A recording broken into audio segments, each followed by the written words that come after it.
Bonjour à tous. Alors, on va faire la suite de notre petit tutoriel. Donc, on va maintenant s'occuper de la programmation. Donc, on va devoir faire une fonction, même deux fonctions, onComponentBeginOverlap et onComponentEndOverlap. Alors, la première étape, ça va consister à aller définir les deux fonctions dans le header files. Donc, je me rends vers le bas et je vais taper uFunction, car c'est une fonction. Alors, on va déclarer void onOverlapBegin. On va devoir mettre un certain nombre de paramètres dans cette fonction qui seront assez longs à taper. Alors, ce que je vais faire dans cette situation, je vais aller sur Google.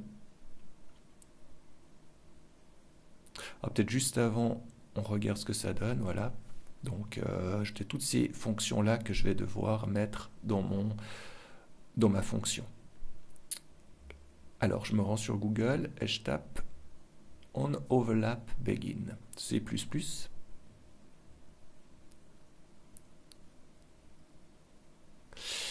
Et je vais prendre, par exemple, le premier lien.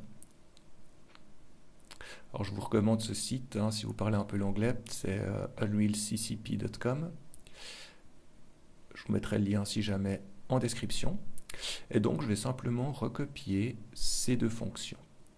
Donc, on a la fonction onOverlapBegin et onOverlapEnd. Voilà, je fais un CTRL-C. Je reviens sur Visual Studio, donc je peux effacer ce que j'avais fait. Je fais un CTRL-V. Voilà, et là, j'ai directement tous mes paramètres qui sont rentrés. Alors, je vais directement, vu qu'il va falloir que je les programme dans le fichier CPP, donc tous ces paramètres-ci vont être pris en compte. Donc, je déclare, et voilà. Donc, je peux le fermer. Je vais aussi en profiter pour faire la fonction onOverlapEnd. Et une fois que c'est fait, je vais pouvoir me rendre dans le fichier CPP. Alors, je vérifie que mes deux fonctions soient là, elles sont bien là. Alors, je rappelle, qu'est-ce qu'on avait fait au moment où je rentre dans la boîte, je dois passer la variable booléenne en vrai. Donc, je vais taper je rentre dans la boîte et je vais mettre égal true. Voilà.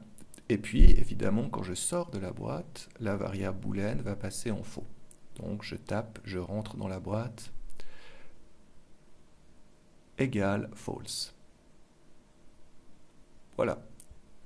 Alors, on pourra un peu affiner cette fonction par la suite, mais pour l'instant, ça devrait faire l'affaire. Alors, maintenant, il faut que je fasse un delegate. Alors, comment est-ce que je procède pour faire un delegate? Donc, la fonction doit être appelée pour la box de collision.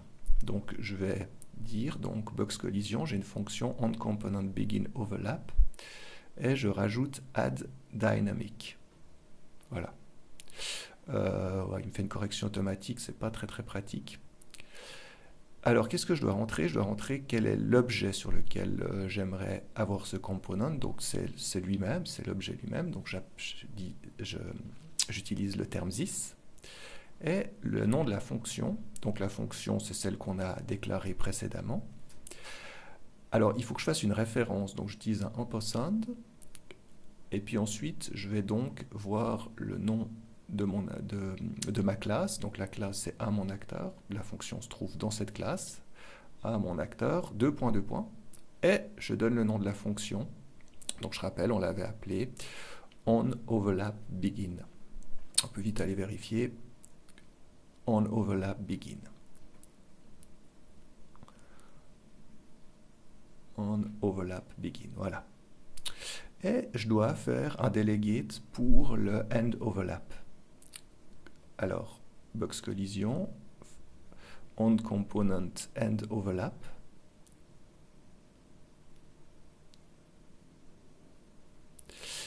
Add dynamic. Tu vas à nouveau me faire une correction, donc je réefface. Normalement, la deuxième fois, ça passe. Et donc c'est à nouveau sur le même objet, et cette fois-ci le nom de la fonction. Donc je fais une référence à ma classe. Deux points, on overlap end. Point virgule. Voilà. Là, j'ai fait mes deux delegates. Et dernière étape, donc ça fait appel à ces deux fonctions ici. Et dernière étape, je me rends dans le tick event.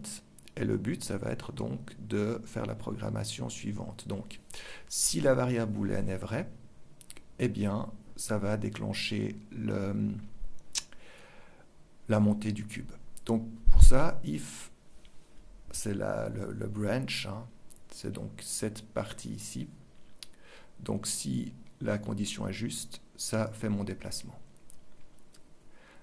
Alors, je tape if, je rentre dans la boîte. Alors, lorsque je tape ça, ça veut implicitement dire que la variable est vraie. Donc, si je rentre dans la boîte est vrai, eh bien, j'ai mes deux fonctions qui vont être appelées. Donc, déplacement local en hauteur et rotation locale sur yo. Et je ne vais pas mettre de else, parce qu'il n'y a aucune... j'ai rien à faire si la variable est fausse. Ça va s'arrêter. Voilà. Alors, je vais sauver. Je vérifie rapidement. On est tout bon. Je retourne sur ma map et je compile.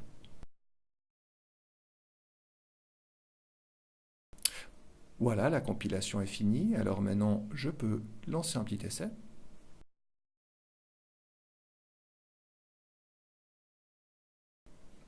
Oui, j'en profite aussi pour décocher Hidden in-game pour voir la box. Et donc quand je rentre, ça monte et dès que je sors, ça s'arrête. Et voilà, on est tout bon. À bientôt.